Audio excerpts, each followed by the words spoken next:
વ્યક્ત કરું છું કે આપ સૌની ઉપસ્થિતિમાં મને અહીંયા બોલવા માટેનો એક અવસર આપ્યો, ખાસ તો મારા મિત્ર મૌલિકભાઈને કે અહીંયા સુધી મને લાવવા માટેની જહેમત કરી છે. તો સૌપ્રથમ તો બોલ શ્રી ખોડિયાર માત કી. મજા ના આવી. બોલ શ્રી ખોડિયાર માત કી જય સરદાર. હવે મજા આવી. તો અહીંયા ઉપસ્થિત તમામ વડીલો, ભાઈઓ, બહેનો, દીકરીઓ, દેશના માતાઓને મારા અહીંયાથી વંદન. મારું નામ ડૉક્ટર વિશાલ શાહ છે. મારો પરિચય આમ તો સાહેબે આપી દીધો છે, વધારે પરિચય આપવાની મારે જરૂર નથી. પણ લગભગ 2019થી સાયબર ક્રાઇમ અવેરનેસના કાર્યક્રમો કરું છું. 8000+ કાર્યક્રમો કર્યા છે અને એ કાર્યક્રમો થકી અત્યાર સુધી વધારે નહીં, ખાલી 9 વર્લ્ડ રેકોર્ડ પ્રાપ્ત કર્યા છે. ઘણા બધા એવોર્ડ છે જેમાં લિસ્ટમાં પણ મારે અત્યારે ઉમેરવા સંભવ નથી. તો આપણે વધારે સમય મારી પાસે પણ નથી અને તમને બધાને પણ બેઠા બેઠા થોડું થતું હશે. તો આપણે આપણો કાર્યક્રમ શરૂ કરીએ. કાર્યક્રમનો શરૂઆત કરતાં સાયબર ક્રાઇમ લોક જાગૃતિ અભિયાન અહીંયા બેઠા છે, એમાંથી કેટલાને ખબર છે સાયબર ક્રાઇમ શું છે? સાયબર ક્રાઇમ વિશે આપના સુધી, આપની પાસે શું માર્ગદર્શન, શું નોલેજ અથવા તો શું આપ માનો છો સાયબર ક્રાઇમને? કોઈને ખ્યાલ છે? નથી. આપના પાસે સાયબર ક્રાઇમ થયો હશે પણ આપણને ખબર નથી. અચ્છા, મને એમ કહો, આમાંથી જેટલા પણ બેઠા છે એમાંથી સ્માર્ટફોન કેટલા વાપરો છો? તમામ.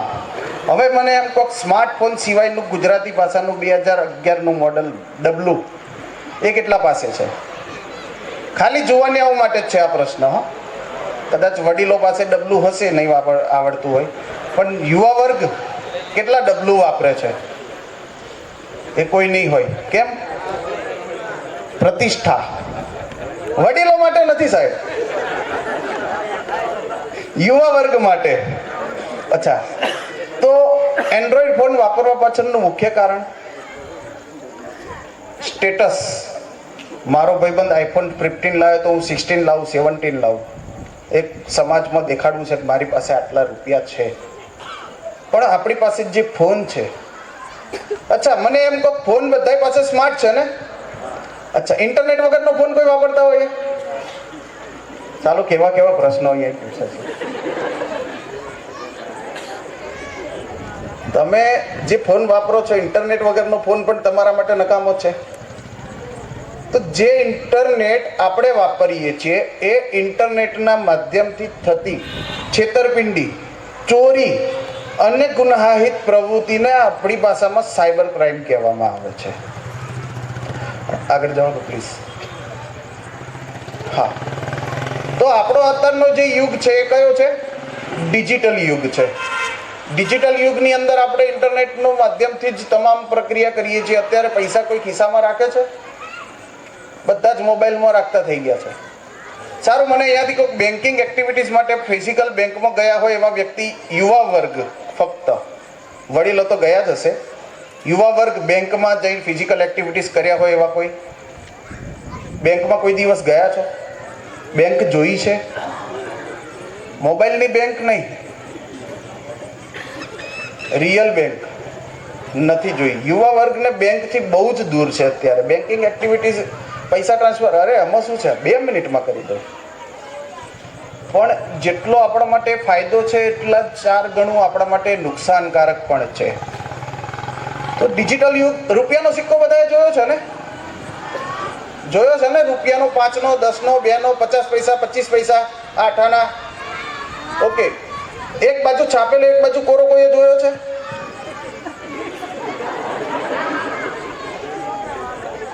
બે બાજુ છાપેલો જ જોયો છે ને? અચ્છા, એ બે બાજુ છાપવા પાછળ સરકાર કદાચ એક બાજુ પણ છાપતી તો એ ચલણ નહીં ચાલતું? ચાલતું ને? તો બે બાજુ જ કેમ છાપ્યા છે? એ સિક્કાને બે બાજુ કેમ છાપી છે? કદાચ વડીલો બેઠા છે, એમને ખબર હશે ગુજરાતીમાં કહેવત સિક્કાની બે બાજુ. સિક્કાની બે બાજુ, બરાબર છે, એક સારું અને એક ખરાબ. ક્રિકેટમાં ટોસ ઉછાળવામાં આવે છે પણ સિક્કો હોય છે. જે ઉપર આવ્યો એ નક્કી કરે મારે બેટિંગ લેવું છે કે બોલિંગ લેવું છે. એવી જ રીતે સાયબર ક્રાઇમનો પણ એક સિક્કાના રૂપિયા જેવી છે, રૂપિયાના સિક્કા જેવી છે. સારી પણ છે અને ખરાબ પણ છે. સારી વસ્તુ તો મારે તમને સમજાવવાની જરૂર નથી, કેમ કે ઝડપી કોમ્યુનિકેશન, મનોરંજન, ઘેર બેઠા બેઠા આપણે ગમે તે ઓટીટીના માધ્યમથી ફિલ્મ, વેબ સિરીઝ બધું જોઈ શકીએ છીએ. ઓનલાઈન એજ્યુકેશન, જ્યારે કોરોના જેવી મહામારી આપણા ભારત દેશ ઉપર હતી ત્યારે ઇન્ટરનેટ અને મોબાઈલ હતા, જેના કારણે આપણા બાળકો અથવા તો આજની યુવા પેઢી એ 3 વર્ષ એમનું એજ્યુકેશન પૂરું કરી શકી હતી. ચોથું છે નાણાકીય વ્યવહાર. હમણાં જ કીધું ક્યાંક રૂપિયા 10,000 પણ નાખવાનો હોય, 1 રૂપિયો નાખવાનો હોય, હાલ જ નાખી દો. બોલો, એ બધું ઇન્ટરનેટના કારણે શક્ય છે. હવે આના પછીની સ્લાઇડ પ્લીઝ. જો હું આજે ના પાડવા આવ્યો છું, જેમ પ્રમુખ સાહેબની વાણી કઠોર છે ને પણ સાચી છે, એમ હું આજે ના પાડવા આવ્યો છું પણ સીધી રીતે ના પાડીશ તો તમે અહીંયા આગળ બેઠેલા કે મને અહીંયા ઊભો રહેવા દેશો નહીં, અને બધા ચંપલ પહેરીને બેઠા છો. સારું ચંપલ બહાર કઢાયો હોત તો સારું હતું. તો ડિજિટલ યુગના ગેરફાયદા. તો ગેરફાયદામાં પહેલી વસ્તુ મહત્વના ડેટા અને માહિતીની ચોરી. આપણે બધા જ મોબાઈલનો ભરપૂર ઉપયોગ કરીએ છીએ. એમાં આ બાજુનો જે વર્ગ છે ને એ 24 કલાક મોબાઈલમાં પડી પાથરે રહેવાવાળો વર્ગ છે. ખાસ કરીને બહેનો, માતાઓ, દીકરીઓ ખાસ ધ્યાન રાખજો. તમારા માટે આ સેશન બહુ જ જરૂરી છે. એનું કારણ કે સૌથી વધારે, કારણ કે આ બાજુનો વર્ગ છે ને એ ભેગું કરવાવાળો છે. ઇનકમિંગ અહીંયાથી છે, જ્યારે આઉટગોઈંગ બધું અહીંયાથી છે. એ ભેગું થાય ને એ કાઢવા માટેનો રસ્તો અહીંયા છે. ખોટું નહીં લગાડતા, પણ જે હકીકત છે એ કહું છું. કારણ કે આ સવારે વહેલા ઉઠીને ટિફિનનું ડબલું ભરીને જતા રહે, હાથે ઘેર થાક્યા પાક્યા આવે એટલે પહેલી એક જ વસ્તુ, સારું આજે મેં સાડી જોઈ 450 રૂપિયાની મસ્ત હતી, મંગાવી લઉં. બોલો બાપડો માણસ થાક્યો પાક્યો આવ્યો હોય, મંગાવી લે બાપા પાણી આપ. હે મહત્વના ડેટા અને માહિતીની ચોરી. તો પહેલી વસ્તુ, આપણે જે એપ્લિકેશનો ડાઉનલોડ કરો છો તમે બધા જ ભાઈઓ બહેનો બધા જ, મોબાઈલની અંદર કોઈ પણ આપણે એપ્લિકેશન જ્યારે કોઈ ડાઉનલોડ કરો છો તો એપ્લિકેશન વિશે તમે શું જાણો છો, શું ધ્યાન રાખો છો. પહેલી વસ્તુ એ મહત્વની છે, જ્યારે તમે કોઈ પણ એપ્લિકેશન ડાઉનલોડ કરો તો એની અંદર અબાઉટ ડેવલપરે આપણે મસ્ત મજાનું, હું અહીંયા વક્તવ્ય તમારી સામે રજૂ કરું છું, અહીં સાંભળો છો. બહાર હમણાં એક બૂમ પડે પકોડી વાળો આવે છે, બધાને મફત પકોડી હાલે છે.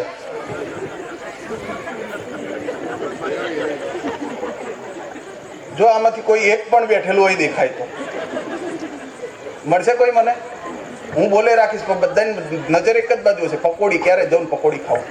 મફતનું મળે ને સાહેબ, એટલે આપણે પહેલા પહોંચી જઈએ. મફતનું ક્યાંય પણ આપણને મળે ને એટલે આપણે પહેલા પહોંચી જઈએ. જે એપ્લિકેશન આપણે ડાઉનલોડ કરીએ છીએ, એમ કે પેડ એપ્લિકેશન છે, કેટલા ડાઉનલોડ કરશો? પણ મફત મળે છે એટલે આપણે ડાઉનલોડ કરીએ છીએ ને. સારું, હવે એક સીધો સિમ્પલ દાખલો. સમાજની અંદર તો તમે બધા ભરપૂર દાન આપો જ છો, એ સમાજના ઉત્થાન માટે આપો છો, ચલો એ 2 નંબરની વસ્તુ. પણ ક્યારેક તમારા પાડોશીના દીકરાને ભણવાની સગવડ ના હોય અને તમારો પાડોશી તમારી પાસે આવે, યાર 5,000 રૂપિયા આપજો ને, મારા દીકરાની ફી ભરવી છે. તમારા ભાઈને આવવા દો ને, પછી હું કહીશ. અથવા તો આ બાજુ હશે, મારે તાર ભાભીને વાત કરવી પડશે, કારણ કે એટીએમ તો અહીંયા છે ને.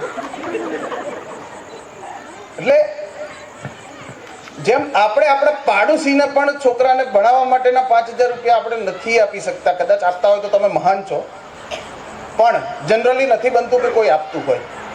તો આ ડેવલપરો જ્યારે લાખો રૂપિયાની ખર્ચો કર્યા પછી એપ્લિકેશન બનાવે, હું પોતે ડેવલપર છું, મેં ઘણી એપ્લિકેશનો બનાવેલી છે, મને ખબર છે એની પાછળ કેટલો ખર્ચો થાય, કેટલા માણસોને રોકવા પડે, માણસોનો પગાર આપવો પડે, એની ડિઝાઇન ક્રિએટ કરવી પડે, એપ્રુવલ લેવા પડે, બધા જ જે પણ લાગતા વળગતા ડિપાર્ટમેન્ટને આપણે આપવું પડતું હોય છે, બધું જ કરવું પડતું હોય છે. લાખો રૂપિયા ખર્ચો કર્યા પછી હું તમને મફત શું કરવા એપ્લિકેશન આપું? મારા ઘરે ખાવાવાળું કોઈ છે નહીં. તો આપણે સામાન્ય એક વસ્તુ વિચારો, જ્યારે કોઈ પણ વ્યક્તિ લાખો કરોડો રૂપિયાનો ખર્ચો કરીને એપ્લિકેશન બનાવે છે તો એ તમને માત્ર ને માત્ર મફતમાં આપે છે. શા માટે? એને શું ફાયદો છે તમારા જોડેથી? જ્યારે તમે કોઈ પણ એપ્લિકેશન ડાઉનલોડ કરો છો તો પહેલી જ 4 પરમિશન તમે આપો છો. જ્યાં સુધી તમે એ 4 પરમિશન નથી આપતા ત્યાં સુધી તમારી એપ્લિકેશનને આગળ વધવા નથી દેતી. એ 4 પરમિશન કઈ છે? પહેલું તો છે કોન્ટેક્ટ્સ,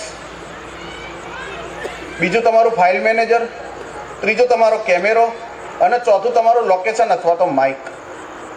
આ 4 પરમિશન જ્યાં સુધી તમે નથી આપતા ત્યાં સુધી એ તમારી એપ્લિકેશનને આગળ વધવા નથી દેતું. તો આ તમારા ફોનની અંદર આ 4 વસ્તુ સિવાય રહ્યું શું? તમારા ફોનની અંદર જેટલા પણ કોન્ટેક્ટ તમે સેવ કર્યા છે બધા તમે ઇઝીલી એક્સેસ આપી દીધો. તમારો કેમેરો એને આપ્યો, એ ધારે ત્યારે તમારો કેમેરો ઓપન કરી તમારા ફોટોગ્રાફ્સ ખેંચી શકે છે. સાંભળી લેજો, આ લાઈવ કિસ્સા છે, અમારી જોડે આવેલા કિસ્સા છે. હું કશું જ મારા મોઢાની વાતો કરતો નથી. અને આ સ્ટેજ ઉપર ઊભા રહીને આટલી પબ્લિક સામે કોઈ પણ વસ્તુ બોલવું હોય મારા માટે પણ બહુ જ વિચારીને બોલવાવાળી વસ્તુ છે. સાહેબ, અમે જે વસ્તુ ફેક્ટ જોઈ છે એ જ તમારા સુધી પહોંચાડીએ છીએ. તમારા કેમેરાનો ગમે ત્યારે ઉપયોગ કરીને તમારા ફોટા ખેંચીને તમને જ એનું હથિયાર બનાવીને તમારી પાસેથી ફ્રોડ આચરવામાં આવે છે. ક્યારેક ક્યારેક કોઈને બન્યું હશે કે સાલું મેં ફોટો વાયરલ કર્યો નથી ને આ મારા ફોટા ક્યાંથી આવ્યા? તમારા ફાઇલ મેનેજરની અંદરથી તમારા પરિવારના તમારા જે પણ ગુપ્ત ફોટોગ્રાફ્સ છે, તમારા જે મેમરી છે, એ ગમે ત્યારે એનો એક્સેસ એની પાસે છે. એ એનો ઉપયોગ કરી અને તમારા વિરુદ્ધમાં એ ઉપયોગ કરી શકે છે. સારું, કે હવે સીધો જ દાખલો આપું. કોઈના ફોનમાં કોઈ એપ્લિકેશન ડાઉનલોડ કર્યા પછી એકદમ ફોન ગરમ વધારે થઈ ગયો હોય અથવા તો આખા દિવસનું જે નેટ તમે ના વાપરી શકતા હોય 10 મિનિટ અડધા કલાકની અંદર અથવા તો અડધા દિવસની અંદર ખતમ થઈ ગયો હોય, એવા કિસ્સા બનેલા છે? હાથ ઊંચો કરજો પ્લીઝ. આમાં કોઈનો હાથ ઊંચો નહીં થાય સાહેબ, કેમ કે શરમ આવશે. એક સાહેબનો હાથ ઊંચો થયો, ભાઈ એના માટે તાલી પાડજો, કેમ કે એમને જાહેર કર્યું. જ્યારે આપણે બન્યા હઈશું ને ત્યારે આપણે એ વસ્તુને જાહેર નહીં કરતા, કેમ કે આપણને શરમ આવશે. 4 જણા આપણને જોવે છે, બરાબર છે? એવી એપ્લિકેશન જ્યારે તમારા ફોનમાં આવી જશે, તમારી જ બેટરી સામેવાળો ત્યાં બેઠો બેઠો ઉપયોગ કરે છે, તમારું નેટ સામેવાળો ત્યાં બેઠો બેઠો ઉપયોગ કરે છે.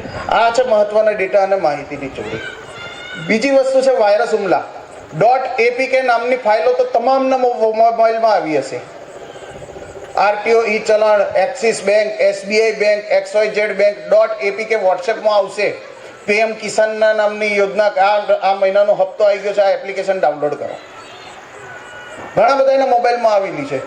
એક વસ્તુ ખાસ ધ્યાન રાખવાની વસ્તુ છે, .apk નામની ફાઇલ જ્યાં પણ આવે પ્રેમથી અને ડિલેટ મારી દેજો. કોઈ પણ ભોગે એને ડાઉનલોડ કરી ઇન્સ્ટોલ કરવાનો પ્રયત્ન નહીં કરતા. એ તમારા ફોનનો બધો જ ડેટા તમારા ફોનને હેક કર્યા પછી તમારા જ વોટ્સએપથી તમારા જ પરિવારના લોકોને વોટ્સએપ મોકલે છે. ત્રીજી વસ્તુ છે ઇન્ટરનેટનો ખોટો ઉપયોગ. ખોટા વિડીયો જોવા, ખોટી આદત પાડવી, બ્લેકમેલ કરવું, કોઈના અંગત ફોટો કે વિડીયો વાયરલ કરવા. ચોથી વસ્તુ છે સમયનો દુરુપયોગ કરવો. નાનું બાળક રડતું હોય ને, પહેલાં દાદા દાદી અથવા તો મમ્મી પપ્પા બાળક રડતું હોય ને તો એને કંઈક પૌરાણિક કથાઓ અથવા તો કંઈક સારું એવું નોલેજ આપતા જેથી બાળક બંધ થઈ જાય.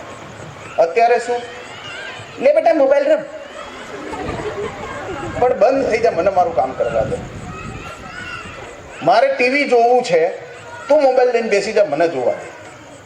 અથવા તો માસી જોડે વાત કરવી છે, બેન જોડે વાત કરવી, બેનપણી જોડે વાત કરવી, XYZ. છોકરાને મોબાઈલ પકડાઈ દેવાનો. બહુ ખરાબ વસ્તુ છે. પ્લીઝ આગળ. હવે આપણે મેઇન ટોપિક ઉપર આવીએ કે સાયબર ક્રાઇમ એટલે શું. સાયબર ક્રાઇમ એટલે ઇન્ટરનેટ વાળું કોઈ પણ એવું સાધન કે જેના માધ્યમથી છેતરપિંડી, ચોરી અને ગુનાહિત પ્રવૃત્તિ થાય છે. સાયબર ક્રાઇમ થવા પાછળના મુખ્ય 4 કારણ છે. હું આ સ્લાઇડ એટલા માટે હું ધારું ને તો એક સ્લાઇડ ઉપર 1 કલાકથી વધારે પણ આપની રજૂઆત કરી શકું એમ છું, પણ મારી પાસે સમય ઓછો છે અને મારે તમને જે મેન વસ્તુ આપવાની છે હું એ જ આપીશ. મેન ટોપિક હું લેવાનો છું અત્યારે, કેમ કે મને તમે સવારથી સાંજ સુધી બોલવા બેહાડશો ને, હું નહીં થાકું, તમે થાકી જશો, બરાબર? એટલે સાયબર ક્રાઇમ થવા પાછળના મુખ્ય 4 કારણ છે. પહેલું ડર, લાલચ, આળસ અને ટેકનિકલ ભૂલ. ડર, આપણા મોબાઈલની અંદર ફોન આવે, અત્યારે તો લગભગ બંધ થઈ ગયા, પણ પહેલા ફોન આવતા હતા તમારા બેંકનું કેવાયસી અપડેટ થયું નથી, ક્રેડિટ કાર્ડ યુઝ કરવા વાળો વર્ગ છે આપણે, બરાબર છે. મેં હમણાં જ કીધું કે બધું એક્સેસ અહીંયા જ હોય છે, એટલે ફોને અહીંયા જ આવતા હોય છે. કારણ કે વાપરવાનું એટલે તમે મોબાઈલ નંબર એમના જ નાખતા હો છો. ઓટીપી મારે ઘડીએ ફોન કરીને હેરાન ના કરે, એટલે ફોન આવવાનો છે અહીંયા જ. ફોન આવે કે યાર તમારું ક્રેડિટ કાર્ડ છે, એની લિમિટ પૂરી થઈ ગઈ, કેવાયસી અપડેટ થયું નથી, તમારું ક્રેડિટ કાર્ડ રાતે 12 વાગ્યા પછી બંધ થઈ જશે. એટલે આ વર્ગ ઊંચો થઈ જાય જમીનથી 4 ફૂટ. અરે યાર સાહેબ, બંધ ના કરશો. મારે પાછળ નવરાત્રિ આવે છે, ચૈત્રી પૂનમ આવે છે, મારે ઘણી બધી ખરીદી કરવાની, મામા માસી કોઈની છોકરાને લગ્ન આવે છે, મારે ખરીદી કરવાની બાકી. સાહેબ તમે ક્રેડિટ કાર્ડ બંધ કરી દેશો, હું ખરીદી કેવી રીતે કરીશ? એટલે સામેવાળો મનમાં એમ કહે છે કે હવે બકરો આવે છે, હવે કાપવાની વાત. એટલે એ તમને ધીમે રહીને ફોફલાઈ અને તમારી પાસેથી બધી ડિટેલ માગશે. દેખો, કોઈ પણ બેંક ક્યારેય તમારો પર્સનલ ડેટા અથવા તો કાર્ડની ઉપરનો નંબર ને CVV નંબરની માંગ કરતી નથી. કેમ કે જે વસ્તુ એને જ તમને આપી છે, તો તમારો ડેટા ઓલરેડી એની પાસે જ છે. તો બેંકમાંથી આવા ક્યારેય ફોન આવતા નથી. પણ આપણે શું કરીએ છીએ કે રાત્રે 12 વાગ્યા પછી બંધ થઈ જશે, સારું મારી ખરીદીનું શું થશે, ક્રેડિટ લિમિટનું શું થશે? જે આપણે નથી આપવાનું, આપણે આખી ખાનદાનની કુંડલી આપણે એમને આપી દઈએ છીએ. આપણું નામ, શ્રીમાન શ્રીમતી, પતિદેવનું નામ, પિતાશ્રીનું નામ, માતાશ્રીનું નામ, ઘર નંબર, મોબાઈલ નંબર, છેલ્લે એક આપો છો OTP. હવે મને એમ કહો, OTP એટલે શું? કોક તો જવાબ આપો, આટલા બધા વેલ એજ્યુકેટેડ માણસો છો અહીંયા. OTP એટલે શું? હા બેટા, એ તો એનું ફૂલ ફોર્મ થયું ને. OTP નું ફૂલ ફોર્મ OTP. O એટલે 1, T એટલે ટાઈમ, P એટલે પાસવર્ડ. મારે એમ પૂછવું છે, OTP એટલે શું? પાછળ કોકે હાથ ઊંચો કર્યો છે. અચ્છા, નાનું બેઠું છે. OTP એટલે શું? OTP એટલે આપણી પોતાની અંગત ઓળખાણ. ગુજરાતી ભાષામાં કહીએ તો તમે જે ટ્રાન્ઝેક્શન કરો છો એ મશીનરીથી થાય છે. ત્યાં કોઈ વ્યક્તિ બેઠેલો નથી, કોમ્પ્યુટર રોબોટથી થાય છે. અને જે OTP 4, 5 કે 6 અંકનો તમને આપવામાં આવે છે, એ મશીન તમે પોતે જ છો એવું સમજે છે. જ્યારે એ OTP તમારો તમે બીજા કોઈને આપો છો, તો બેંક એવું સમજે છે કે જેને આ કોડ દાખલ કર્યો એ વ્યક્તિ એ પોતે જ છે. એટલે XYZ, હું માની લો કે મારો OTP કોઈને પણ આપું છું, તો બેંક એ હું પોતે છું એમ માનીને ટ્રાન્ઝેક્શન કરવા દે છે. તો આપણે આપણો OTP શું કરવા આપવો જોઈએ? અને હવે આપણે અવેર થઈ ગયા છીએ, OTP નહીં આપવો, એ તો હવે બધાને ખબર પડી ગઈ છે. તો સાયબર ક્રિમિનલ પણ અપગ્રેડ થઈ ગયા છે. હવે એ OTP શબ્દ નથી વાપરતા. એ શું શબ્દ વાપરે છે? એનું એક નાનું ઉદાહરણ, એક નાનો કિસ્સો આપું છું. અને એ અમદાવાદ સાયબર ક્રાઇમમાં જ બનેલો કિસ્સો છે. એક વડીલ હતા, લગભગ 65-70 વર્ષની ઉંમર હતી. બેંકમાંથી અથવા તો કોઈ XYZ સંસ્થામાંથી નિવૃત્ત થયેલા હતા. એટલે એમના આખા જીવનનું એમનું પેન્શન બેંકમાં જમા હતું.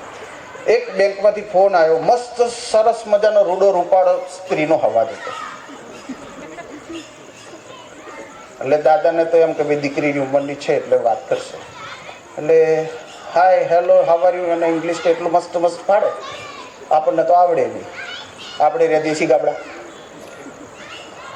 દાદાને એમ કીધું, મસ્ત મજાની વાત કરીને એમ કીધું કે દાદા, તમે ઘણા વર્ષોથી અમારા બેંકના કસ્ટમર છો, બેંકના પ્રાઇમ કસ્ટમર છો, લગભગ બેંકની શાખા ચાલુ થઈ ત્યારથી તમે બેંક સાથે જોડાયેલા છો, હજુ પણ તમે અમારી બેંક સાથે જોડાયા છો, તમારું નિવૃત્તિ પછી પણ તમે અમારી બેંકને છોડી નથી. તો તમારું માટે એક સ્પેશિયલ પ્રીમિયમ ઓફર છે. તો તમને અહીંયાથી જર્મની, જાપાન, XYZ દેશમાં તમને અમારા બેંક તરફથી મોકલવામાં આવે છે. તમે કોની સાથે જવા માંગો છો? તો દાદા કે હું તમારી દાદી સાથે જ જઈશ ને. સારું, કઈ તારીખે જવા માંગો છો? એટલે દાદા કે 15મી માર્ચે જઈશ, એનો બર્થડે છે તો એને સરપ્રાઈઝ આપીશ. એટલે સામે તો ખબર પડી કે હવે ધીમે ધીમે લપેટામાં આવે છે. સારું દાદા, હું તમારી બધી જ ડિટેલ જે છે ને એ ક્લિયર કરી દઉં છું અને તમને એક ઓનલાઈન ટ્રાન્ઝેક્શન કોડ આવશે. શું આવશે? ઓનલાઈન તમારો જે સબમિટ થઈ ગયું છે ને એ સબમિટ કોડ એક તમારા મોબાઈલની અંદર આવશે. એ આપજો ને ઇન્ટરનેશનલ ટ્રાન્ઝેક્શન કોડ કે એવું કશું શબ્દ વાપરે. એટલે દાદાને એમ કે ભાઈ મારી મફતમાં વિઝા થાય છે, મારા બાપનું હું છે આપી દેવા દે. દાદાએ કોડ આપી દીધો. દાદાને ખબર ના પડી. ઓટીપી બોલ્યો હોત તો દાદા ના આપતા, પણ આ અપગ્રેડ વર્ઝન હતું ઓટીપીનું. એટલે દાદાએ આપી દીધું. 10મી મિનિટમાં દાદા ફોન ઉપર વાત કરતા હતા, મેસેજ ટપ ટપ ટપ ટપ ચાલુ થઈ ગયા. દાદા અત્યાર સુધી જેટલું પેન્શન ભેગું કર્યું હતું ને બધું જ વિદેશ ફરવા જતું રહ્યું. દાદા તો ના ગયા, પણ પેન્શન બધું વિદેશમાં ફરવા જતું રહ્યું. એટલે આ સાયબર ક્રિમિનલો અલગ અલગ વર્ડ વાપરે છે. મૂળ એનો હેતુ એક જ છે, ઓટીપી. એટલે એ ક્યારેય કોઈને આપવાનો નહીં. બીજું, અચાનક તમારા ઘરે કોઈ કુરિયર આવી જાય છે, તમે નથી મંગાવ્યું, તો એને ક્યારેય સ્વીકાર કરવો નહીં અને એને કેન્સલ કરવા માટે કેન્સલેશન કોડ પણ આપવો નહીં. કેન્સલેશન કોડ એક વન ટાઈપ ઓફ ઓટીપી જ છે. તમે નથી મંગાવ્યું તો તમારે કોઈ પણ પ્રકારનો કોડ આપવાની જરૂર નથી. વધારે મગજમારી કરે તો 112 નંબર પર ફોન કરી પોલીસને બોલાવી જાઓ. બરાબર છે. બીજી વસ્તુ છે લાલચ. કહેવાય ને કે મેં હમણાં જ કીધું, મફત પકોડી મળે એટલે બધાય ભાગી જાય.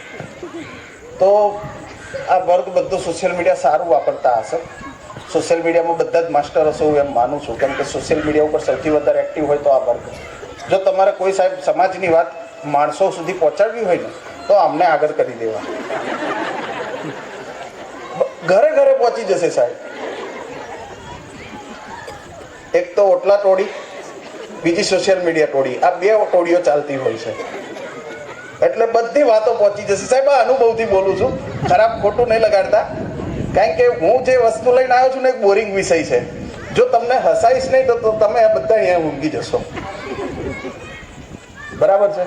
તો સોશિયલ મીડિયાની અંદર તમે બધા જોતા જ હશો, ડ્રેસ, સાડી, કપડાં માર્કેટમાં 5000ની કિંમત નહીં, આગળ ખાલી 500. એક મીંડું ઓછું થઈ જાય એટલે તરત લાઈન લાગે છે 500 500. અને આ સેલ શબ્દ છે ને સાહેબ, સેલ શબ્દ કદાચ અહીંયા આગળ કોઈ વેપારી બેઠા હોય તો માફ કરજો. કોઈ વેપારી હોય કાપડના કે કોઈ પણ વેપારી હોય તો માફ કરજો. તમે પણ સેલ કાઢતા હશો, પણ તમારો આશય હોય કે નહીં ખબર નહીં. જે વસ્તુ ક્યાંય ના વેચાય ને સેલનું પાટિયું મૂકીને મૂકી દો. 100 રૂપિયાની વસ્તુ આરામથી પબ્લિક 400 લઈ જશે. ખાલી નીચે લખવાનું 70% ઓફ, 4070% ઓફ અને મૂકી દો. આરામથી 400 આલીને લઈ જશે. 100 રૂપિયામાં કોઈ ના લઈ જતું હોય એ જ વસ્તુ સેલમાં મૂકી દો અને એ જ વસ્તુ તમારી જોડે સોશિયલ મીડિયા ઉપર થાય છે. ઓનલાઈન ઓર્ડર તો બધા જ કરતા હશો, હું પણ કરું છું.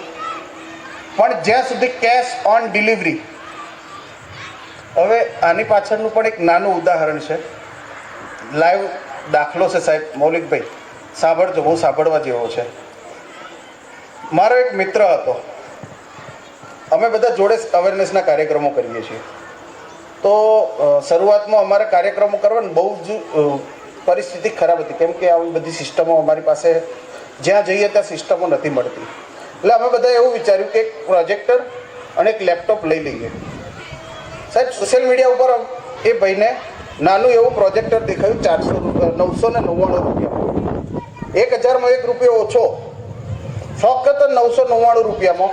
અને એના સ્પેસિફિકેશન જુઓ એટલે pen drive access, speaker, USB access અને direct Bluetooth connected, HDMI cable connected, VGA cable connected. જે કોમ્પ્યુટરમાં બધા સ્પેસિફિકેશન એકની અંદર જ આપી દીધા હતા.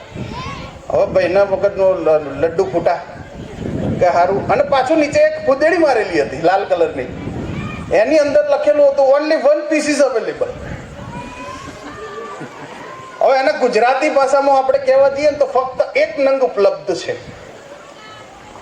સાહેબ જોગાનું જોગ, ત્યાં 1 જ નંગ ઉપલબ્ધ હતો અને અહીંયા 1 જ નંગ હતો.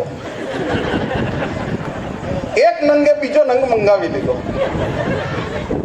કેશ ઓન ડિલિવરીની સિસ્ટમ હતી નહીં. 999 રૂપિયા ઓનલાઈન ભરી દીધા. મેં કીધું અત્યારે હાલ દે પછી જોઈ લઈશું. અઠવાડિયું થયું, 15 દિવસ થયા, રોજ મેલ ચેક કરીએ, કશું મળ્યું નહીં. 15 દિવસ પછી એનામાં અચાનક મેલ આવ્યો કે તમારું કુરિયર કોઈ ડિફોલ્ટ નીકળવાના કારણે અમે રિટર્ન કર્યું છે. તો તારી હજુ મારા સુધી પહોંચ્યું નહીં, તમે નક્કી કરી લીધું ડિફોલ્ટ છે? કશો વાંધો નહીં. પાછી 15 દિવસ સુધી રાહ જોઈ, કશું આવ્યું નહીં. શરૂઆત હતી એટલે અમારા અધિકારીઓને વાત કરી, સાહેબ આવું થયું છે મારા ભાઈબંધ જોડે. એટલે અધિકારીએ પહેલાં તો સંભળાઈ લીધી જેટલી સંભળાવાની હતી એટલે. પછી ધીમે રહીને કીધું કે હું 999 ગયા એનું કંઈક કરો સાહેબ. પછી કમ્પ્લેન કરી, આ છે તે છે બધું કર્યું.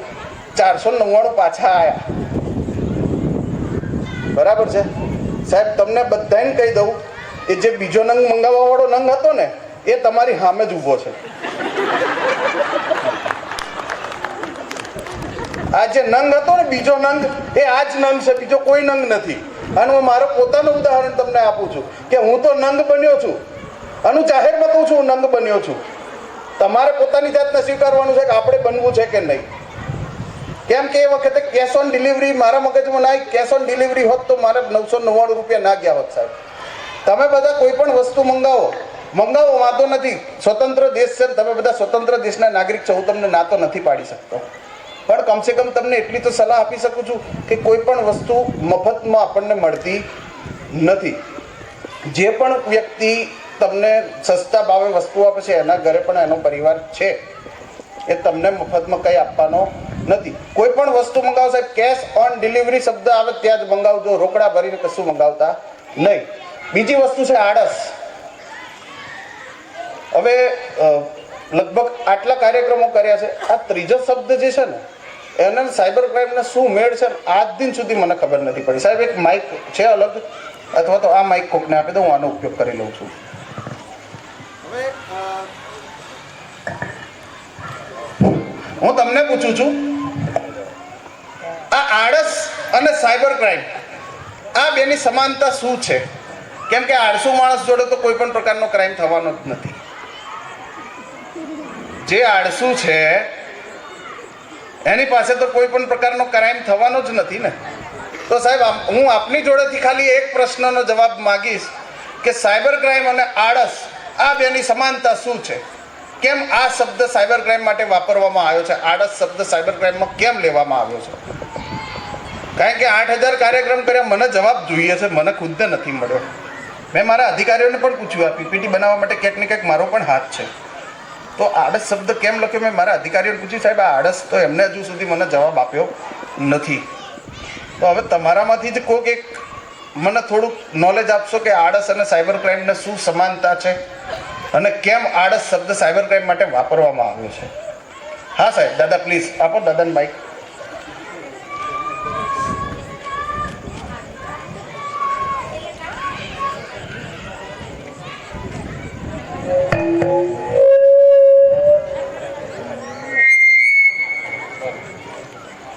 માણસને પોતાને ખરીદવા માટે અથવા વસ્તુ લેવા માટે, વસ્તુ જોવા માટે સમય જોઈએ, એટલે એની આળસ છે એટલે એ સીધી જ એમનું ખરીદી લે. અરે વાહ દાદા વાહ, તમે તો મારો એક જ શબ્દનો જવાબ આપી દીધો. ફરિયાની બહાર, સોસાયટીની બહાર કરિયાણાની દુકાનવાળો છે, ઉધાર લેવું હોય ને ત્યારે આપણે એના ત્યાં જઈએ છીએ, પણ અહીંયાથી 10 ડગલા ચાલવા નથી એટલે ઘેર બેઠા ઓનલાઈન ઓર્ડર કરી દેવો છે. એ છે પહેલી આળસ.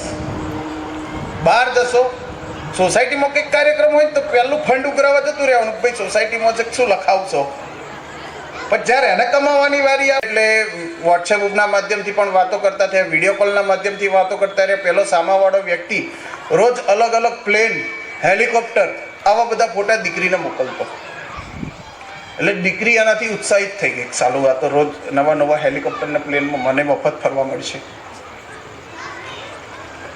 થોડા સમય પછી એ બંનેની વાતો પ્રેમમાં પરિણી ગઈ. એક દિવસ અચાનક એ યુવાને એમને કીધું કે ભાઈ હું તને એ વખતનો લેટેસ્ટ iPhone 60, 70 જે XYZ હતો એ હું આપવા માગું છું, મને તારા ઘરનું એડ્રેસ મોકલ. એટલે દીકરી કે હું મારા ઘરે નથી રહેતી, હું પીજીમાં રહું છું, હું તને પીજીનું એડ્રેસ મોકલું. સારું, તારું પીજીનું એડ્રેસ મોકલ ને તારું આધાર કાર્ડ પણ મોકલજે કેમ કે મારે બધી પ્રોસિજર માટે તારા આધાર કાર્ડની પણ જરૂર પડશે. દીકરીને એમ કે 1,00,000-1.5 લાખ રૂપિયાનો ફોન મફતમાં મળતો હોય મારા બાપનું શું જાય છે, મોકલી દેવા દે ને આધાર કાર્ડને એડ્રેસ. દીકરી એનું આધાર કાર્ડ મોકલી દીધું. આધાર કાર્ડ તો કંઈ લોકલ પીજીના એડ્રેસનું હોય નહીં, એ તો જે તે વતનના સરનામાનું જ હોય. અને પીજીનું એડ્રેસ મોકલી દીધું. 3 થી 4 દિવસ પછી અચાનક એ દીકરીના મોબાઈલ ઉપર ફોન આવ્યો કે હું જે એરપોર્ટ ઉપર હોય ને કસ્ટમ વિભાગ હોય છે ને, ડ્રગ્સ ને એવું બધું પકડે, કસ્ટમ વિભાગમાંથી વાત કરું છું. હું ફલાણા અધિકારી વાત કરું છું. તમારો ફલાણા વ્યક્તિ બોલો છો? હા. તમારો આધાર કાર્ડ નંબર આ છે? તો કે હા.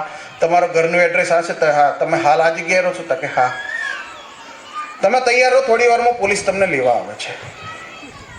કયો પોલીસવાળો એમ કે ભાઈ તું તૈયાર થા, હું તને લેવા આવું છું. હું પણ ખાતામાં છું, બેન પણ ખાતામાં છે.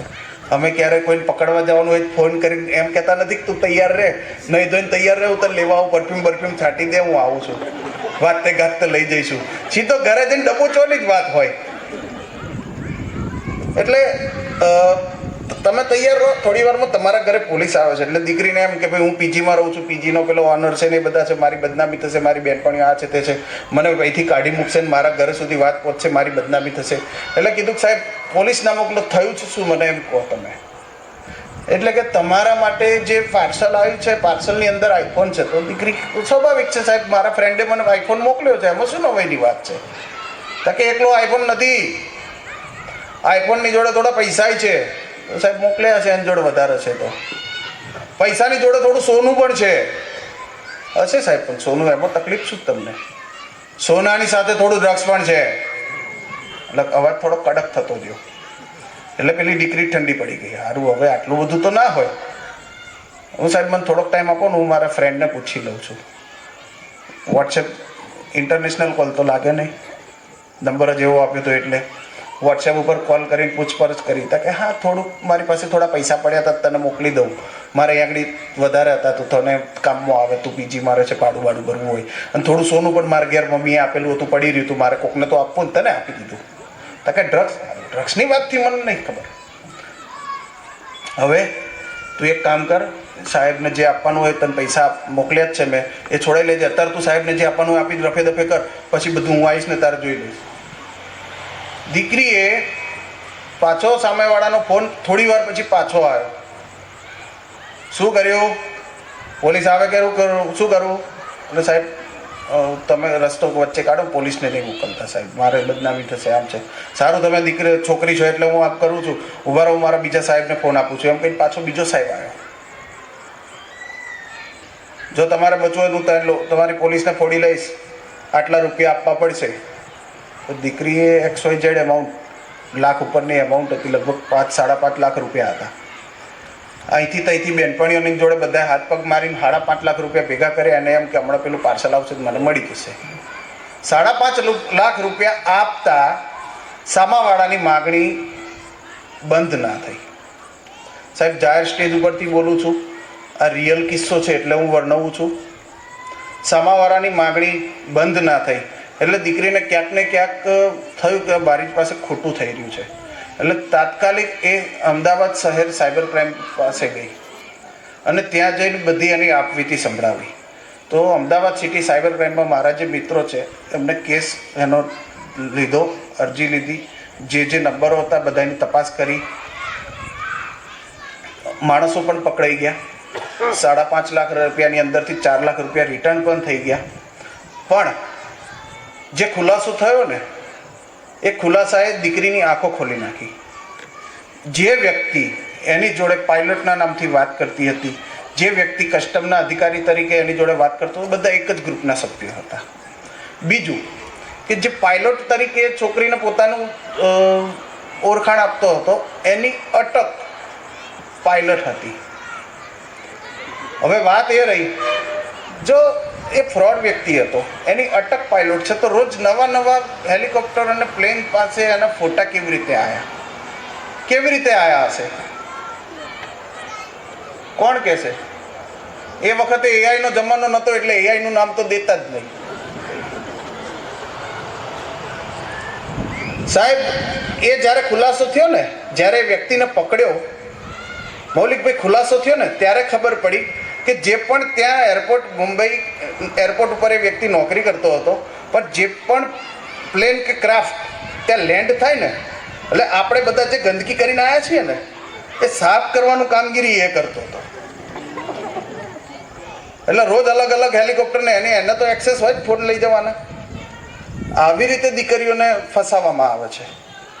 એટલે આપણે પણ હું મારી બહેનો, દીકરીઓ, માતાઓને આ એક જ વસ્તુ કહું છું, સોશિયલ મીડિયામાં કોઈ પણ અજાણ્યા વ્યક્તિ સાથે કોઈ પણ પ્રકારનો સંબંધ અથવા વાતચીત નહીં કરવાની. તમને લાગે કે તમારી ફ્રેન્ડે તમને રિક્વેસ્ટ મોકલી છે તો તમે એમને પૂછી પણ શકો છો ને. સામા સામી હામા બાયણે રહેતા હોય, રોજ ચા માટે, કચરા માટે રોજ સવારના પોરમાં બાખડતા હોય, એ તમને ફ્રેન્ડ રિક્વેસ્ટ શું કરવા મોકલે ભાઈ ઓનલાઈન? એટલે ઓનલાઈન ઝઘડો કરવા માટે? તો એ વ્યક્તિની પણ તમારી જોડે ફ્રેન્ડ રિક્વેસ્ટ આવશે, તમે પ્રેમથી એને પૂછો છો તે ફેસબુક ઉપર મને ફ્રેન્ડ રિક્વેસ્ટ મોકલી, અથવા તો તમે એમ પણ પૂછી શકો એટલે ફેસબુક ચાલુ કર્યું શું તે તરત ખબર પડશે કે એણે તમને ફ્રેન્ડ રિક્વેસ્ટ મોકલી છે કે નથી મોકલી. એમના નામથી બીજા કોઈ વ્યક્તિએ પણ મોકલી હોય ને. વચ્ચે ટ્રેન્ડ એવો ચાલુ થયો તો સાહેબ, ફેસબુક ઉપરથી બધાને ઉપર ફોન જાય. મારા એક મિત્ર ડૉક્ટર છે, એક બીજો કિસ્સો કહું છું આવો જ.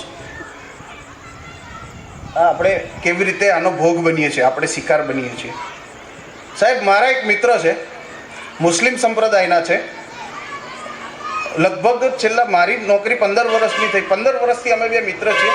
લગભગ આ દાદા મૌલિકભાઈના ફુવાની ઉંમરના હશે ડૉક્ટર, પણ અમારી બેની મિત્રતા એટલી ગાઢ કે રોજ એક દિવસમાં ચા ના પીએ ને જોડે ત્યાં સુધી અમારો દિવસ ના ઉકે. એટલે એ એમના ક્લિનિક ઉપર જાય, હું જે શબ્દ બોલું ને ખાલી ભારપૂર્વક બોલું એ જ સાંભળજો. સવારે એમનું ક્લિનિક ખોલતા પહેલાં અમારે ચા પીવાની.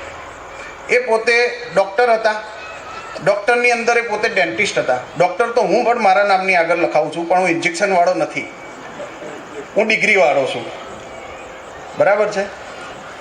પણ એ પોતે ડેન્ટિસ્ટ હતા. રોજ અમે જ્યાં સુધી મારી ત્યાં એમના વિસ્તારમાં નોકરી હતી સરખેજ, ત્યાં સુધી અમે રોજ એમની જોડે દિવસની પહેલી ચા જોડે પીવાની, પછી એમના ક્લિનિક જાય, હું મારી ઓફિસે જાઉં.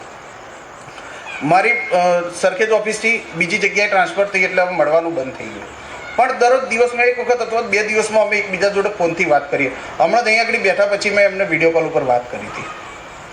એટલે દિવસમાં એક વખત અમે બે વાત ના કરીએ ને તો અમારે બેને ખાવાનું ના ભાવે. તો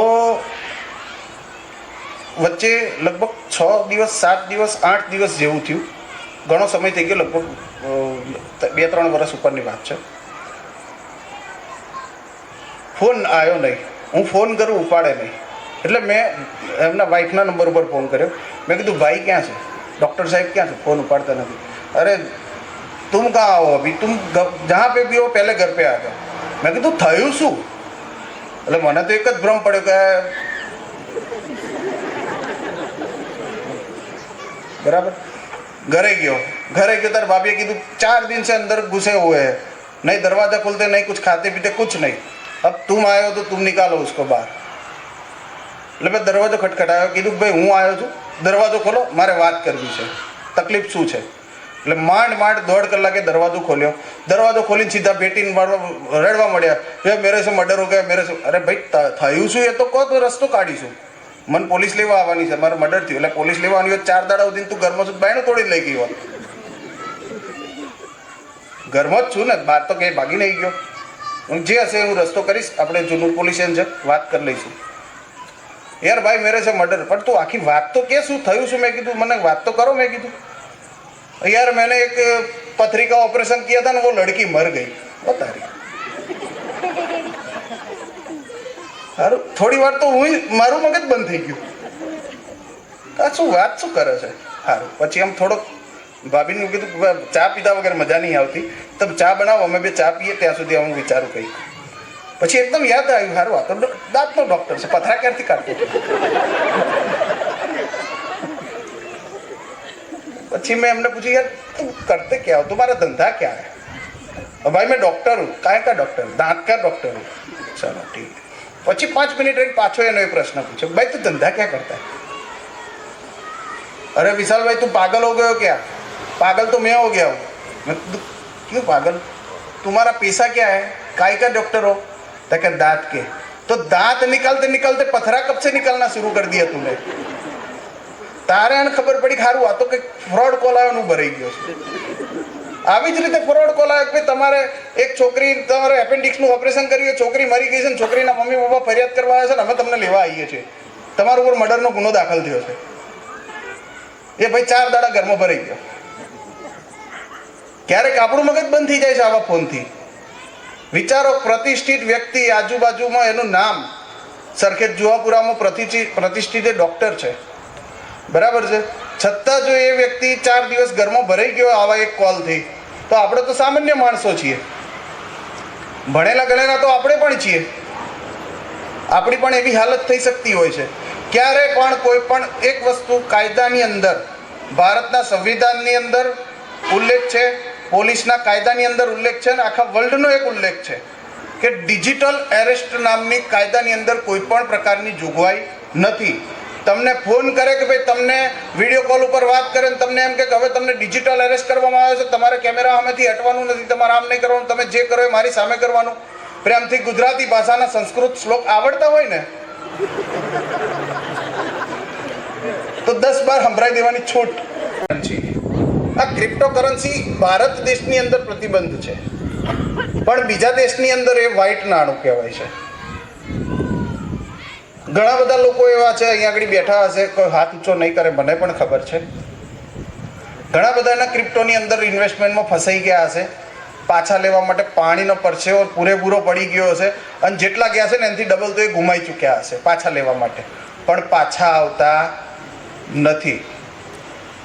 કેમ કે જ્યાં આપણા માટે પ્રતિબંધ છે, બીજા દેશમાં જ્યાંથી આ ચાલે છે ત્યાં એ પ્રતિબંધિત નથી, ત્યાં એ વ્હાઇટ નાણું ગણાય છે અને ત્યાંથી પાછું ક્યારેય આવતું નથી. ક્રિપ્ટો એટલે ફોરેન કન્ટ્રીનું નાણું.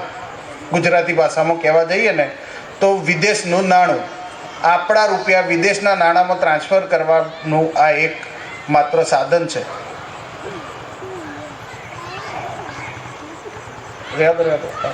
હા, ન્યૂડ વિડીયો કોલિંગ ફ્રોડ. કદાચ ઘણા બધા આમાં શિકાર બનેલા છે. અચાનક તમારા મોબાઈલ ઉપર અનનોન નંબરથી વિડીયો કોલ આવે છે, વિડીયો કોલ ઉપાડો છો, તમારો ફેસ કેપ્ચર થઈ જાય, વિડીયો કોલ બંધ થઈ જાય, પછી તરત જ 10 મિનિટમાં તમારો આખો વિડીયો આવે છે જે આપણે જોઈ શકીએ એમ ના હોય, અને પછી ફોન આવે છે જો તું પૈસા નહીં હાલ તો તારા પરિવારને મોકલી આપીશ. સુરતનો એક મોટો હીરાનો વેપારી હતો, 7.5 કરોડ રૂપિયા આપતા સામેવાળાની માગણી બંધ નથી, છેવટે એ વ્યક્તિએ આત્મહત્યા કરી લીધી. આ જ ન્યૂડ વિડીયો કોલના માધ્યમથી. કશો વાંધો નહીં, આનો પણ એક રસ્તો સિમ્પલ તમને બતાવું. કોઈ પણ પ્રકારનો વિડીયો કોલ, જો આમ તો અનનોન નંબરનો વિડીયો કોલ ઉપાડવાનો જ નથી, પણ મારા જેમ કીડો એટલો બધો હરવર થતો હોય ને તો વિડીયો કોલ ઉપાડતા વખતે કેમેરા ઉપર ખાલી હાથ દબાઈ દો. કેમેરાની ઉપર હાથ દબાઈ દો, સામેવાળો વ્યક્તિ જો આપણો પરિચિત હોય ને ખુલ્લીને સામે આવે, પછી તમે એનો ફોન ઉપર આંગળી હટાવો ને પછી વાત કરો અથવા તો ફોન કાપી નાખો. પહેલું તો હું એક જ સલાહ આપું છું, અજાણ્યા નંબર ઉપરથી ક્યારે પણ આવતો વિડીયો કોલ, ઓડિયો કોલ એક સમય ઉઠાવશો ને તો ચાલશે, પણ વિડીયો કોલ તો ઉપાડવો જ નહીં. જવા દો, કંઈ કામ નહીં. મેટ્રોમોનિયલ ફ્રોડ સૌથી ચિંતાજનક જો અત્યારે આપણા દેશની અંદર ચાલતો વિષય હોય ને તો દીકરા દીકરીના સગપણ. કેમ? કેમ કે આપણે આપણા સમાજમાં આપણા દીકરા દીકરીઓને નાખવા હોતા નથી. રૂપિયા વધારે જોઈએ છે, ફોરેન જોઈએ છે, વિદેશમાં દીકરીને મોકલવી છે, દીકરાને વિદેશમાં મોકલવો છે. એમાં મેટ્રોમોની એપ્લિકેશન ઢગલાબંધ ડાઉનલોડ કરી નાખશો. તમે એ વેરીફાઈ ક્યારે કર્યું મેટ્રોમોનીની અંદર છે તમામ પ્રોફાઇલ રિયલ છે? તમે જેમ પૈસા ભરીને જેની પ્રોફાઇલ બનાવો છો, પ્રોફાઇલ એક્સેપ્ટ થઈ જાય, સામેવાળો પણ પૈસા ભરીને પ્રોફાઇલ બનાવે છે, મૂછવાળો હોય ને મૂછ વગરનીનું પ્રોફાઇલ બનાવે તોય પણ બની જાય છે. બની જાય છે ને, એને પૈસાથી મતલબ છે. મેટ્રોમોની એપ્લિકેશનો જે ચલાવે છે એને ફક્ત ને ફક્ત પૈસાથી મતલબ છે. તમે કોણ છો, તમારી સચ્ચાઈ શું છે, તમારી રિયાલિટી શું છે, એને વેરીફાઈ કરવાનો એને સમય જ નથી. એટલે બને ત્યાં સુધી અહીંયા તો તમામ માતાઓ પિતાઓને બધાને વડીલોને બધાને અહીંથી આ માધ્યમથી સમાજ વતી લેવા પટેલ સમાજ વતી એક જ વિનંતી કરું છું કે આપણા દીકરા દીકરી ગમે એટલા મોટા થઈ ગયા હોય, ગમે એટલું ભણેલા ગણેલા હોય, જ્યાં સુધી સમાજ હોય ને સમાજની બહાર નહીં જતા. ઘણા બધા લોકોને અમે કિસ્સાઓ જોયા છે, સમાજની બહાર ગયા પછી કોઈ હાથ ચાલતું નથી. કોલ જવા દો. હા, આજે હું એક નંગની વાત કરી તમારી સામે જે ઊભો છે આ એ વસ્તુ આવી પ્લીઝ બનાવટી લિંક. હા, ક્યારે કોઈ પણ કસ્ટમર કેર નંબર આપણે ક્યાંથી સર્ચ કરીએ છીએ? આપણા માટે અત્યારે ભગવાન પછી જો આપણે કોઈને બિરુદ આપતા હોય, ભગવાન પછીનું તો જે કોઈને બિરુદ આપણે આપતા હોય એ શું છે?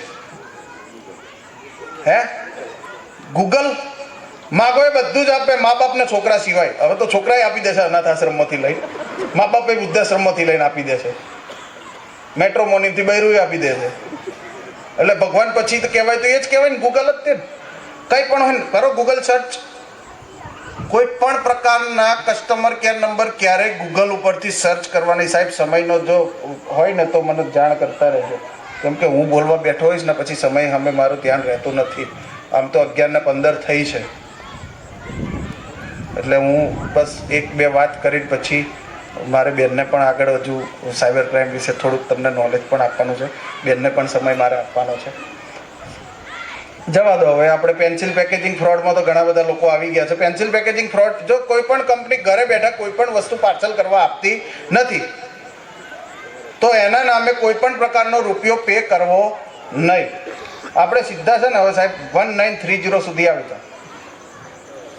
જવા દો, જવા દો, જવા દો, જવા દો, જવા દો, જવા દો. કારણ કે સ્લાઇડો મારી પાસે ઘણી બધી છે, તમે જોઈ શકો એમ છો.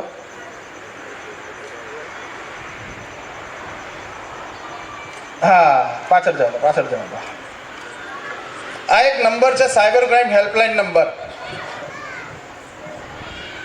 આપણે અમુક નંબરો તો યાદ રાખવા જોઈએ સમાજમાં. 1930 cyber crime helpline number, medical, police, woman helpline number, child helpline number, ambulance, disaster management, આ બધા માટે એક જ નંબર છે 112 112. એક નંબર 6 સર્વિસ અવેલેબલ છે. પોલીસની જરૂર છે 112 દબાવો, મેડિકલની જરૂર છે 112 દબાવો, ફાયર બ્રિગેડની જરૂર છે 112 દબાવો, ડિઝાસ્ટર મેનેજમેન્ટની જરૂર છે 112 દબાવો, મહિલા હેલ્પલાઇનની જરૂર છે 112 દબાવો, ચાઇલ્ડ હેલ્પલાઇનની જરૂર છે 112 દબાવો. 10 જ મિનિટમાં તમારી સાથે પહોંચી જશે. એવી જ રીતે 1930 છે cyber crime helpline number. Cyber crime helpline number છે 1930 1930. હવે 1930 ને યાદ રાખવા માટેનો સિમ્પલ રસ્તો, 1930 ને આપણે જ્યારે યાદ રાખવા હોય તો કોને યાદ કરવા? કયા સ્વતંત્ર સેનાનીને યાદ કરવા? કોક બોલ્યું? કોણ બોલ્યા? કોને યાદ કરવા? ગાંધી બાપુને યાદ કરવા. કેમ? દાંડીકૂચ 1930. આપણા ખિસ્સામાં જે ચલણી નોટો છે એની ઉપર મોહમ્મદ અલી જીન્નાનો ફોટો નથી, કે માનનીય વડાપ્રધાન નરેન્દ્રભાઈ મોદીનો ફોટો નથી. એની ઉપર વર્ષોથી એક જ ફોટો છે, એ છે આપણા પૂરમ પૂજનીય ગાંધી બાપુનો. તો ગાંધી બાપુએ 1930માં દાંડી યાત્રા પણ ચાલુ કરી હતી. તો સ્વાભાવિક છે જે જાય એને જ યાદ કરીએ તો એ પાછું આવે. આપણા ઘરનું સ્વજન જાય તો એને જ આપણે યાદ કરવું પડે. બીજાને યાદ કરવાથી જે સ્વજન ઘરેથી જતું રહ્યું છે એ પાછું નહીં આવે. એવી જ રીતે ગાંધી બાપુ જ્યારે આપણા ખિસ્સામાંથી જાય છે તો એમને પાછા લાવવા આપણે ગાંધીજીને જ યાદ કરવા પડે. પછી તમે હે રામ હે રામ હે રામ કહેશો તો રામ ભગવાન ઉપરથી નીચે નહીં આવે. ગાંધી બાપુ જોકે ઉપરથી નીચે નહીં આવે પણ 1930 તો યાદ આવશે. ગાંધી બાપુ છે ને આખી જીવન એક ધોતિયું પહેરીને ફર્યા. એમના ધોતિયામાં ખિસ્સો નહોતું પણ જતા જતા કઈ ગયા હતા, હું ભલે આખી જિંદગી એક ધોતિયું પોતળી પહેરીને ફર્યો પણ બધાના ખિસ્સામાં હું હોઈશ. એટલે ગાંધી બાપુને યાદ કરવા 1930 નંબર. હવે 1930 ની થોડીક જાણકારી આપી દઉં. 1930 યુનિટ કામ કેવી રીતે કરે છે. તો 1930 તમારી પાસે કોઈ પણ પ્રકારનો સાયબર ક્રાઇમ થાય છે તો સાયબર ક્રાઇમ થવાના 3 કલાકને અમે ગોલ્ડન હવર કહીએ છીએ. પૈસા ગયા છે કે કોઈ પણ પ્રકારનું તમારી જોડે સાયબર ક્રાઇમ થયો છે તો 3 કલાક અમે ગોલ્ડન હવર્સ કહીએ છીએ. 3 કલાકની અંદર તમે 1930 નંબર ઉપર ફોન કરશો તો ગાંધીનગર ખાતે આનું આખું હેલ્પ ડેસ્ક સ્ટેટ સીઆઈડી ક્રાઇમની અંદર સ્થાપિત કરેલું છે. એની અંદર એક એસપી કક્ષાના અધિકારી, 4 ડીવાયએસપી કક્ષાના અધિકારી, 17 પીઆઈ, 8 પીઆઈ, 14 પીએસઆઈ અને 45 પોલીસ કર્મચારીઓની આખી ટીમ હોય છે જે શિફ્ટ વાઇઝ 24 કલાક રોટેશન મુજબ કામ કરતી હોય છે. તમે જેવો 1930 નંબર ઉપર ફોન કરશો તે હેલ્પ ડેસ્ક ઉપર ફોન આવશે. હેલ્પ ડેસ્ક ઉપર ફોન ઉપાડીને 1930 વિશેની તમારી જે પણ ફરિયાદ છે એના વિશે માહિતી લેશે. માહિતી લીધા પછી તમારી માહિતીને રજીસ્ટર કરીને તમને કહેશે સાયબર ક્રાઇમમાંથી એક મોબાઈલ ઉપર ફોન આવશે, એને જવાબ આપજો અને એ માગે એ પ્રમાણેની માહિતી અમને વોટ્સએપ ઉપર પહોંચતી કરજો. સાયબર ક્રાઇમ નંબર ઉપરથી ફોન આવશે અને વોટ્સએપ ઉપર તમને એક મેસેજ કરશે. સાયબર ક્રાઇમનો લોગો એની અંદર હશે. જ્યારે તમારી કમ્પ્લેન, તમારી માહિતી પૂરેપૂરી લીધા પછી એક મેસેજ આવશે. એની અંદર તમારી પાસે હોય એટલું તમામ પ્રૂફ તમારે સાયબર ક્રાઇમ ડિપાર્ટમેન્ટ વોટ્સએપ ઉપર મોકલી આપવું જો તમારે પરફેક્ટ તમારી કમ્પ્લેનનું નિરાકરણ લાવવું હોય તો. ઘણી જગ્યાએ એવું બને છે કે માહિતી નહીં મોકલવાના કારણે સામે ફરિયાદ દર્જ થઈ શકતી નથી અને ફ્રોડમાં ગયેલા નાણાં અમે પાછા લાવી શકતા નથી. તો સાયબર ક્રાઇમને ફોન કર્યા પછી તમે એને પૂરતો સહયોગ આપો. એ નંબર ઉપર કમ્પ્લેન પૂરતો જે નંબર રહેશે પછી તમે એ નંબર ઉપર ફોન કરશો અથવા તો વોટ્સએપ કરશો, કોઈ જવાબ મળશે નહીં. તમને એમ થશે કે સાયબર ક્રાઇમવાળા જવાબ નથી આપતા. કેમ? એનું કામ ત્યાંથી પૂરું થાય છે. એ તમારી કમ્પ્લેન લીધા પછી કમ્પ્લેન ઓનલાઈન પોર્ટલ ઉપર ચડાવશે. ઓનલાઈન પોર્ટલનો 311ની સિરીઝવાળો નંબર જે પણ અધિકૃત નંબર હશે એની માહિતી તમને તમારા વોટ્સએપ ઉપર મોકલી આપશે. આ તમારો એક્નોલેજમેન્ટ નંબર છે અને આ પોર્ટલની લિંક છે. પોર્ટલનો યુઝર આઈડી, પાસવર્ડ પણ તમારો મળી જશે. તમારે જે પણ માહિતી અપડેટ કરવી હોય અપડેટ કરી શકો છો. અને તમને કહેશે કે નજીકના પોલીસ સ્ટેશન જઈને લેખિતમાં અરજી આપો. પણ હું એમ કહું છું કે નજીકના પોલીસ સ્ટેશન અત્યારે જવાની જરૂર નથી. તમારી કમ્પ્લેન ઉપર જે પણ કાર્યવાહી થશે તમને મોબાઈલના ટેક્સ્ટ મેસેજ ઉપર માહિતી મળતી રહેશે. માની લો કે 1930 ઉપર તમારી કમ્પ્લેન દર્જ થઈ ગઈ એટલે તમારે ટેક્સ્ટ મેસેજ આવી ગયો. તમારી કમ્પ્લેન અમદાવાદ શહેર અથવા તો અમદાવાદ ગ્રામ્ય એસપી ઓફિસ જશે એ પણ તમને મેસેજ આવી જશે. ત્યાંથી તમારી કમ્પ્લેન તમારા લોકલ પોલીસ સ્ટેશનને ટ્રાન્સફર થશે, એ પણ માહિતી આવી જશે. લોકલ પોલીસ સ્ટેશનમાં જે કામ કરતા કર્મચારી જોડે તમારી કમ્પ્લેન આવશે એટલે તમારો સંપર્ક કરશે કે સાહેબ આ તમારી કમ્પ્લેન તમે કરેલી છે, પ્રૂફ સાથે તમે પોલીસ સ્ટેશન આવી જાઓ. ત્યારે પોલીસ સ્ટેશન જવાની જરૂર છે. બાકી લોકો શું કરે છે, દર બીજા દિવસે જાય સાહેબ મારી કમ્પ્લેનનું શું થયું.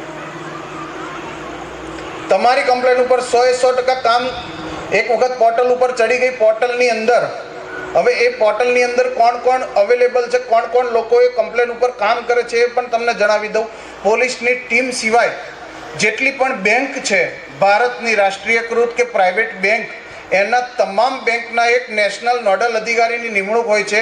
એ પોર્ટલની અંદર ઇન્ક્લુડ હોય છે. જે તે બેંકને લગતી માહિતી જે તે નોડલ અધિકારી પાસે જાય એટલે ત્યાંથી એની કામગીરી શરૂ થઈ જાય છે. પૈસા ફ્રીઝ કરવા અથવા તો આગળ ફોરવર્ડ કરવા તો એ જે પણ કાર્યવાહી કરવાની છે તમામને મેલ ઉપર મેલથી જાણકારી મળી જાય છે અને તમામ પોતપોતાની કામગીરી ચાલુ કરવા માંડે છે. જ્યારે નજીકના પોલીસ સ્ટેશન તમારી કમ્પ્લેન તમારા પૈસા ફ્રીઝ થઈ ગયા છે ત્યારે ફોન કરશે, એક ફોર્મ ભરાવશે અને તમારા રિફંડ માટેની કાર્યવાહી કરાવશે. દર બીજા ત્રીજા દિવસે પોલીસ સ્ટેશન જવાની જરૂર નથી. અને હું છાતી ઠોકીને કહું છું કે સાયબર ક્રાઇમ થયાના 2 થી 3 કલાકની અંદર જો તમે ફોન કરીને સાયબર ક્રાઇમ કમ્પ્લેન લખાઈ હશે તો તમારા ગયેલા નાણાં 100% પાછા આપવાની જવાબદારી સ્ટેટ સીઆઈડી ક્રાઇમ લે છે. હું આજ જાહેર મંચ ઉપર છાતી ઠોકીને કહું છું કેમ કે ઘણા બધા કિસ્સાઓ અમે જાતે સોલ્વ કરેલા છે અને અમે જોયા છે. તો આ સીઆઈડી ક્રાઇમની ઓફિશિયલ વેબ પેજ લિંક છે, ફેસબુક, ઇન્સ્ટાગ્રામ, ટ્વિટર અને યુટ્યુબ. આને પણ જો તમે ફોલો કરશો તો અમારા ગયા પછી કદાચ કોઈ નવો લેટેસ્ટ સાયબર ક્રાઇમ આવ્યો તો એની માહિતી તમને આની ઉપરથી અપડેટેડ માહિતી મળતી રહેશે. ક્યાં કોણ કેટલા આરોપી પકડાય એ પણ માહિતી એની અંદર મળતી રહેતી હોય છે. આગળ જાઓ તો સાહેબ પ્લીઝ. આ જે સાયબર ક્રાઇમના જે લો છે, કાયદા, એ તમારી સામે છે. જવાબ દો. સોશિયલ મીડિયાને લોક રાખવાની વાત હતી તો કેવી રીતે આપણે લોક રાખી શકીશું? તો આ રીતે 2 ફેક્ટર ઓથેન્ટિકેશનનો ઉપયોગ કરો, પ્રોફાઇલ લોક રાખો, પ્રાઇવસી સેટિંગ ઇનેબલ રાખો, પર્સનલ માહિતી શેર કરશો નહીં, પાસવર્ડ યુનિક અને રેગ્યુલર બદલો, અજાણ્યા લોકોને મિત્ર બનાવશો નહીં. આગળ જાઓ તો સાહેબ વોટ્સએપ આવશે. અરે મોબાઈલ સિક્યુરિટીને આ રીતે, સોરી આ રીતે નહીં, આ રીતે આપણે લોક કરવાનો છે.